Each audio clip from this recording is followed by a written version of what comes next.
Good evening, everyone. We're going to go ahead and get started.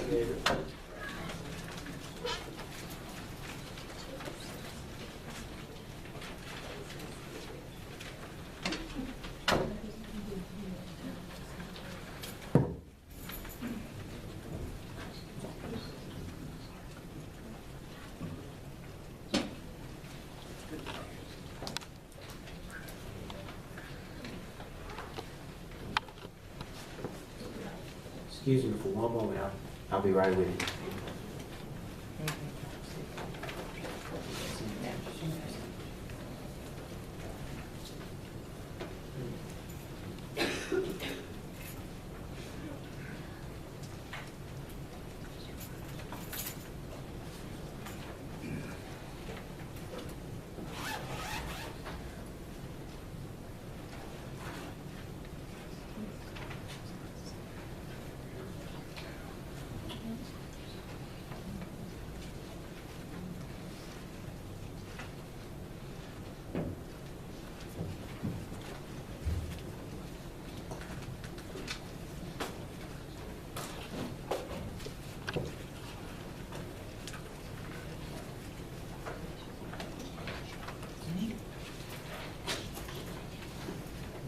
We'll move right along and come back to item number 4 and 5. Item number 4, we will carry over to our next council meeting. The minutes are not ready at this moment. And item number 5, we don't have that information at the moment either. Yeah, James gonna get it. You got it?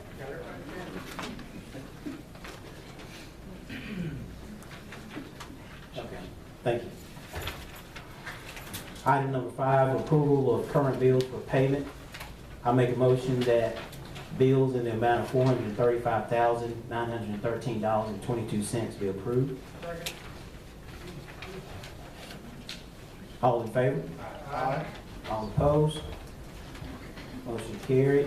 Now it's time for any reports from any of our consultants. Any reports? Not, we'll move right along. Mayor, do you have any report for us tonight? Irondale Road is really pretty good. We've been having problems with the AT&T out there moving their cables, but I think we've got the right people and got them out working on Branchville Road. And that project should be completed ahead of schedule. And anybody that lives out in that area knows what we're doing out there. It's going to be a big improvement for that area. And it should be through before December or in December sometimes. So y'all have a new 5-lane road up through there. We think we do do that. the other side of the interstate and do the same thing there. Thank you, Mayor. Appreciate it. Next is department head reports. Any reports from any of our department heads? If not, we'll move right along. Councilman Bearden, we'll start with you tonight. The only thing I have tonight, men's coffee will be tomorrow morning at Senior Center at 9 o'clock, and they mentioned that that's every other Friday, 9 a.m. Invite all there and come join us there. Thank you, Council Bearden. Council Sanderson. Just wanted to thank everyone from the city of Irondale who was able to get off and attend Steve Sims' funeral in Gadsden yesterday. I had a chance to talk with his daughters, and I know the large number of people from Irondale who were able to go all the way to Gadsden. They were very appreciative of that, and I thank everyone for that, and just hope you will continue to remember his daughters and the rest of his family in your prayers. Thank you, Councilor. Council Pike. I echo what Councilman Sanderson said about the Sims family, and I do not have an official report tonight. Thank you, Council Pike. Councilor London. Yes, one thing. First of all, good evening to everyone. Beacon Park is moving slowly. Entering snag with playground equipment. They're supposed to be going this week, but the guys putting it in got sick, so we're waiting on that. I got a phone call to them to make sure we're moving forward on that. That's all I have. Thank you, Council London. I just have a couple of things. Number one, I mentioned earlier, I do have a Twitter account, just in case anyone would like to follow me. My Twitter account, of course, is in my name. It's @SecondChance is my Twitter name. If anybody would like to send me a tweet. I'm getting into the social media scene. Also, I would like to thank all the citizens that came out to the backpack drive that I sponsored last Saturday. I would also like to inform everyone we had over 150 kids that came out and received a backpack. They were so thankful as far as Irondale, which I am a part of, doing this for the community. Even though it was for District 5, the backpack drive, of course, was held in Councilman London's district. And also, any kid that came by received a backpack. There were no identifications, checked or whatever. It was a community effort, and that's what it was for. Not only for District 5, just to let everyone know, for the record. We hope to do it again next year. This will continue. I will continue this backpack drive because I feel as if, we have some kids out there that's in desperate need of these type of supplies. Everyone is not as fortunate as we are, so therefore I felt this was a good cause. Not only something that I put on before the city. Yeah, it put us in a good light. I would also like to let everyone know there was an open house. We had an open house at State Farm. If you haven't noticed, we have a new business that is coming to the city. State Farm, which is located right next to McDonald's. Allstate. I'm sorry, Allstate. Thank you. I see the blue. I knew it was Allstate, but I'm saying State Farm. Thank you. The grand opening was a success. Good turnout. We had a very good time. And of course, Mr. Sadler, which is the owner of the business, Allstate, he really appreciated, some representative from the city coming out. I was there, and of course, we had a representative from the CDA, Ms. Daniels. She was there also. So just want to pass that along to you. And that's all that I have. Also, I have just a question as far as the budget is concerned. Is the budget anywhere near the council's review, or Should get it next Thursday. Okay, next Thursday. Okay, all right. That's all that I have. Next is the report of any of our board members. Is any of our board members here that has a report? If not, we'll go ahead and move along to the public hearing. Now's the time for the public hearing. Is public hearing on ordinance number 2014-128 to amend ordinance number 1-0598 to change the zoning from A1 agriculture district to R1 residential. Is anyone here to speak on that? On this? Oh, I'm sorry. First, before we do that, I need to make a motion for the council to move out of our regular council meeting. Second. All in favor? All opposed? Okay, now's the time if anyone is here that would like to make a comment on this public ordinance. Before we do that, Butch, if you don't mind, if you could just kind of give us a brief. This guy's request is for a change of zoning from A1 agricultural to R1 residential. The subdivision in front of her is R1 residential, the surrounding properties at the end of the street where her, and it is a recorded lot in A1 subdivision. She came forward with a request to split the property so she could give her sister a lot and let her sister build on it. The reason she's having to go and change zoning is due to the fact that A1 subdivision regulations require a 3-acre size lot. So she did not have enough property to split 2 lots from that, so therefore she did have to come and request to go to the R1 zoning, which she would be able to split the property. Got the fire marshal to go meet with her before she filed the case because it is a stub street. By stub street, I mean it's a street that just went into property that was something supposed to develop in the future, and now it's big A1 lots that have gotten recorded at the end of it. She was made aware that there would be a requirement as she went on past the zoning stage and into the subdivision stage that she would have to improve the end of the street, deed additional property for the cul-de-sac, fix a hammerhead at the end of that property so that there would be a turnaround for the fire truck. And being as the driveways are so long, that the possibility that she would probably be required to build her driveway because we've gotten into this situation for it would hold the load of the fire truck. In other investigations in it, correct me if I'm wrong, Chief, it was also found out, and she was going to be required to put a fire plug at the end of the street. And that during the investigation found out that the water service main going up to that dead end was not adequate, and that it also would probably have to be updated. Is Ms. Guy here? I am. And is Rachel here? Sir? No, Mr. Michael wasn't able to make it I have tonight. not met Ms. Guy, I've been dealing with her engineer who has been then transferring this to her. So if you're understanding all that. Yes, sir. As a subdivision, and all that, come on in. That's the background for the report. Can I ask Butch just a couple of questions first? Yes.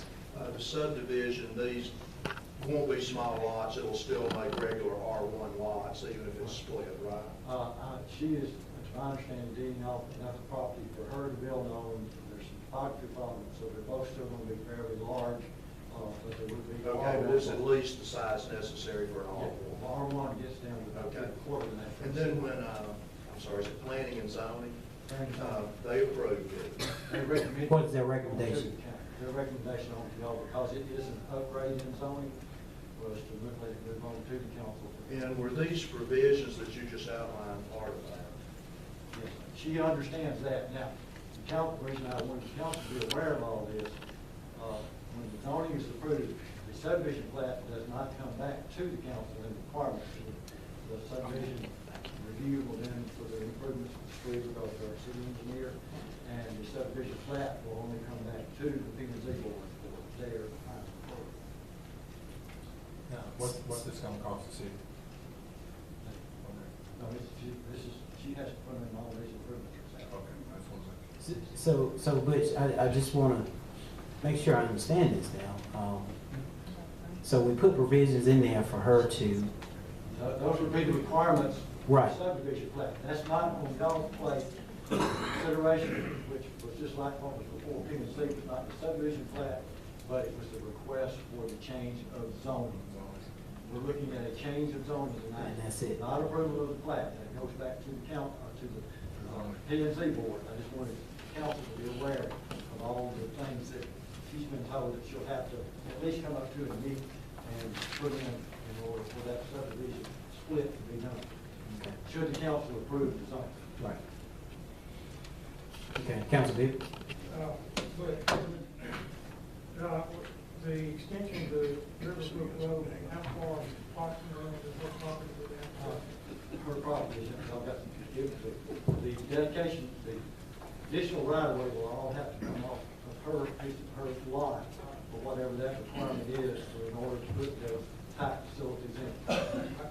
Then my question is, will the city have to take responsibility for that portion of the road, or remain her That's responsibility?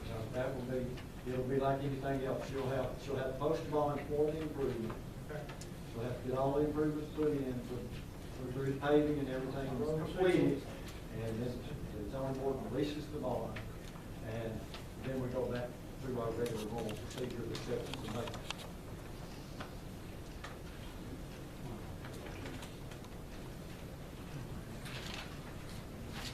Okay, now it's time, anyone that's here for this particular zoning, yes ma'am, if you don't mind, could you come forward, I don't mind. state your name and your address? Okay.